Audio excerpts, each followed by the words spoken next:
સ્વાગત છે અમદાવાદના આંગણે બીએપીએસ નો પ્રમુખ વર્ણિય અમૃત મહોત્સવ 75 જેટલી decorative glow lighting floating Holi આકર્ષણનું કેન્દ્ર બની બોચાસણવાસી અક્ષર પુરુષોત્તમ સ્વામિનારાયણ બીએપીએસ સંસ્થાના પ્રમુખ સ્વામી મહારાજને સંસ્થાના પ્રમુખ તરીકેની પદવી મળ્યાના 75 વર્ષ પૂર્ણ થતા સ્વામિનારાયણ સંસ્થા દ્વારા પ્રમુખ વર્ણિય અમૃત મહોત્સવનો કાર્યક્રમ અમદાવાદના સાબરમતી રિવરફ્રન્ટ ઇવેન્ટ સેન્ટર ખાતે યોજાઈ રહ્યો છે। રિવરફ્રન્ટ ખાતે ભવ્ય સમારોહના મુખ્ય સ્વામી મહારાજના માનવ સેવામાં સમર્પિત અસંખ્ય કલ્યાણકારી યશસ્વી કોટોને વિશિષ્ટ સાંસ્કૃતિક કાર્યક્રમ દ્વારા તેમના જન્મદિને ભાવાંજલિ આપવાનો કાર્યક્રમ યોજાયો। સાબરમતી નદીમાં 75 જેટલી ડેકોરેટિવ ગ્લો લાઇટિંગની સાથેની રાખવામાં આવેલી ફ્લોટિંગ હોળી આકર્ષણનું કેન્દ્ર બની અમદાવાદના આંગણે યોજાઈ રહેલા ભવ્ય અને દિવ્ય કાર્યક્રમમાં સ્વામિનારાયણ સંપ્રદાયના સંતો મોટી સંખ્યામાં હરિભક્તો આવી પહોંચ્યા છે। केंद्रीय गृहमंत्री अमित शाह, मुख्यमंत्री भूपेन्द्र पटेल, नायब मुख्यमंत्री हर्ष संघवी, प्रदेश भाजपा प्रमुख जगदीश पंचाले उपस्थित रही महंत स्वामीना आशीर्वाद लीधा था। साबरमती रिवरफ्रंट पर योजाયેલા प्रमुख वर्णिय अमृत महोत्सवમાં અમદાવાદના શાહપુરમાં આવેલી આંબલીવાળી પોળ જ્યાં પ્રમુખ સ્વામી મહારાજે બીએપીએસ સંસ્થાના પ્રમુખ તરીકેની પદવી મેળવી હતી અને અક્ષરધામની પ્રતિકૃતિની થીમ સાથેનું સ્ટેજ બનાવવામાં આવ્યું છે। બીએપીએસ સંસ્થાના અક્ષર વત્સલ સ્વામીએ કાર્યક્રમ અંગે માહિતી આપતા જણાવ્યું હતું કે પ્રમુખ સ્વામી મહારાજને બીએપીએસ સંસ્થાના પ્રમુખ તરીકે 75 વર્ષ પૂર્ણ થયા છે। સંતોના વારસાને જાળવી રાખવા માટે અને નવી પેઢી સુધી પ્રમુખ સ્વામી મહારાજના દિવ્ય જીવન અંગેની ઝાંખી દર્શાવવામાં આવશે। પ્રમુખ સ્વામી મહારાજને અમદાવાદના શાહપુર વિસ્તારમાં આવેલી આંબલવાળી પોળમાં બીએપીએસ સંસ્થાના સ્થાપક શાસ્ત્રી મહારાજ દ્વારા સૌપ્રથમ સંસ્થાના પ્રમુખ તરીકે વરણી કરવામાં આવી હતી। પ્રમુખ તરીકે 75 વર્ષ પૂર્ણ થતા પ્રમુખ વરણી મહોત્સવ આયોજન કરવાનો નિર્ણય લેવામાં આવ્યો હતો। બીએપીએસના સ્થાપક બ્રહ્મ સ્વરૂપ શાસ્ત્રીજી મહારાજે વિક્રમ સંવંત 2006ના જેઠ સુદ ચોથના દિવસે રવિવારે અમદાવાદના શાહપુર વિસ્તારમાં આંબલીયાળી પોળમાં આવેલા નાના એવા મંદિરમાં સાંજે 5 વાગે પોતાની સાધુતા અને પવિત્ર પ્રતિભાથી સત્સંગીઓના પ્રીતિપાત્ર સંતોના પાત્ર અને ગુરુ શાસ્ત્રીજી મહારાજના કૃપા પાત્ર બનેલા નવયુવાન સંત શાસ્ત્રી નારાયણ સ્વામી દાસજીને સંસ્થાની વ્યવસ્થાપક કમિટીના સભ્યોની ઉપસ્થિતિમાં બીએપીએસ સ્વામિનારાયણ સંસ્થાના જીવન પ્રમુખ તરીકે નિયુક્ત કર્યા હતા। બ્રહ્મ સ્વરૂપ પ્રમુખ સ્વામી મહારાજનું દીક્ષિત નામ તો શાસ્ત્રીય નારાયણ સ્વરૂપ દાસજી હતું, પરંતુ શાસ્ત્રીજી મહારાજે તેમને સંસ્થાના પ્રમુખ પદે નિયુક્ત કર્યા ત્યારથી તેઓ પ્રમુખ સ્વામી મહારાજના વહાસોએ નામથી કરોડો લોકોના હૃદયમાં બિરાજમાન થઈ ગયા। પૂજ્ય શ્રી કોઠારી સ્વામી, પૂજ્ય ત્યાગવલ્લભ સ્વામી, પૂજ્ય વિવેક સાગર સ્વામી, પૂજ્ય ઈશ્વરચરણ સ્વામી, બ્રહ્મવિહારી સ્વામી અને આજ પ્રમુખ વર્ણિના દિવસે બાપાના ગુણોના શ્રવણ માટે એકત્રિત થયેલા લાખો હરિભક્તોને મારા જય સ્વામિનારાયણ। સૌથી પહેલા હું પૂજનીય પ્રમુખ સ્વામી મહારાજના પૂરા જીવન કાર્યને અને એમની સ્મૃતિને એમના વર્ણન ન થઈ શકે એવા ગુણોને બે હાથ જોડી પ્રણામ કરી મારી શ્રદ્ધા વ્યક્ત કરું છું। મિત્રો, બાપ સંસ્થા દ્વારા આયોજિત પ્રમુખ વર્ણિય અમૃત મહોત્સવ એ અમદાવાદના સાબરમતીના કાંઠે આ નયન રમ્ય નજારા સામે આયોજિત થયો અને એમાં બાપ સંસ્થાએ મને બોલાયો એ મારા સૌભાગ્યની વાત છે। હું સૌ આયોજકોનો હૃદયપૂર્વક ધન્યવાદ કરવા માંગુ છું।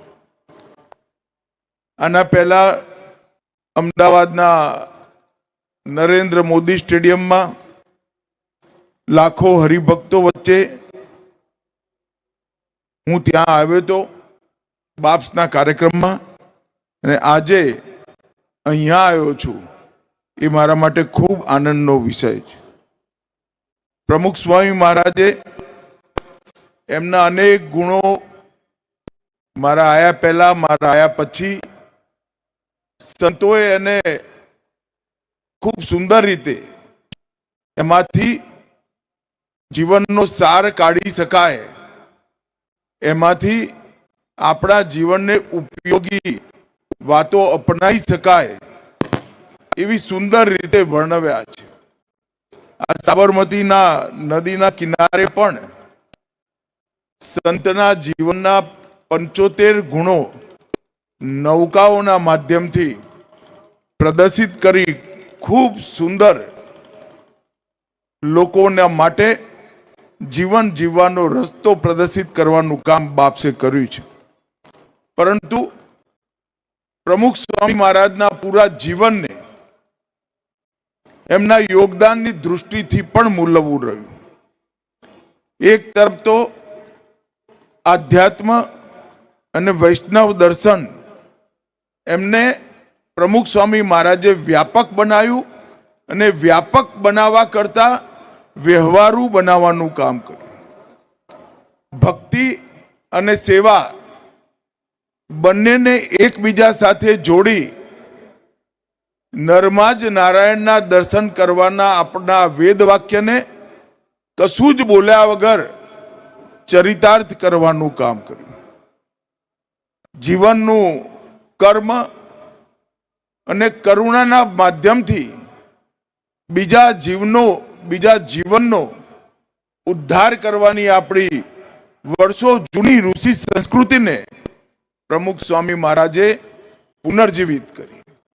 એની સાથે સાથે એમને એક બહુ મોટું કામ ન કેવળ વૈષ્ણવ સંપ્રદાય સમગ્ર સનાતન ધર્મ માટે કર્યું કે આપણા સનાતન ધર્મમાં અનેક પ્રકારના સંપ્રદાયોમાં સંતનું સત્વ સંચિત કરવાનું કોઈ ઉપદેશ આપ્યા વગર એમને કામ કર્યું અને સંત સમાજ સંન્યાસ વ્યવસ્થા પ્રત્યે જે ધીરે ધીરે સમાજમાં શ્રદ્ધા ઘટતી જતી હતી એ શ્રદ્ધાની પુનઃનિર્મિતિનું કામ પૂજનીય પ્રમુખ સ્વામી મહારાજ અને એમના હજારો સંતોએ સમાજની અંદર પોતાના આચરણથી ઊભું કર્યું.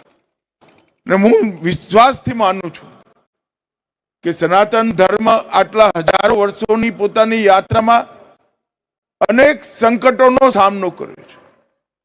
એમાં સૌથી મોટું સંકટ આઝાદી પછી સંત સંસ્થા પ્રત્યે સંન્યાસી સંસ્થા પ્રત્યે લોકોની શ્રદ્ધા ઘટવી હતી.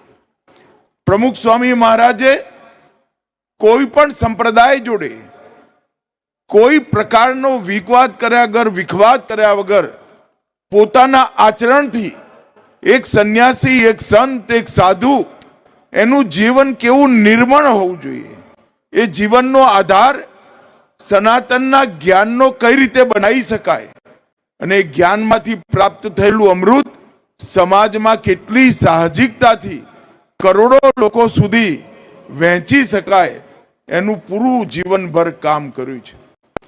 મિત્રો, હું સમાજ જીવનના અનેક ઉતાર ચઢાવના બહુ લાંબા ઇતિહાસનો વિદ્યાર્થી છું. સમાજ જીવનમાં અને સનાતન ધર્મના જીવનમાં કુલ કાલમાં સૌથી મોટા સંકટનો એક પણ ઉપદેશનો શબ્દ કહ્યા વગર પોતે અને પોતાના અનુયાયી સંતો દ્વારા આચરણ કરી પ્રમુખ સ્વામી મહારાજે સુંદર રસ્તો શોધી કાઢ્યો અને એ આજે સૌ સનાતન ધર્મના સંન્યાસીઓ માટે માર્ગ પ્રદર્શક બન્યો છે. આ સાબરમતી જીવનનો કિનારો સંતોના સમર્પણનો એક એનો ભવ્ય ઇતિહાસ છે. અહીંથી જ દધીચી ઋષિએ પોતાના જીવનને અર્પણ કરી પોતાની હાડકાઓથી સમાજના કલ્યાણનું શસ્ત્ર બનાવવાનું કામ કર્યું. तो व्हाट्सएप, ट्विटर, फेसबुक, इंस्टा जहाँ भी आपका अकाउंट है इसे शेयर बटन के द्वारा वहाँ पर शेयर करें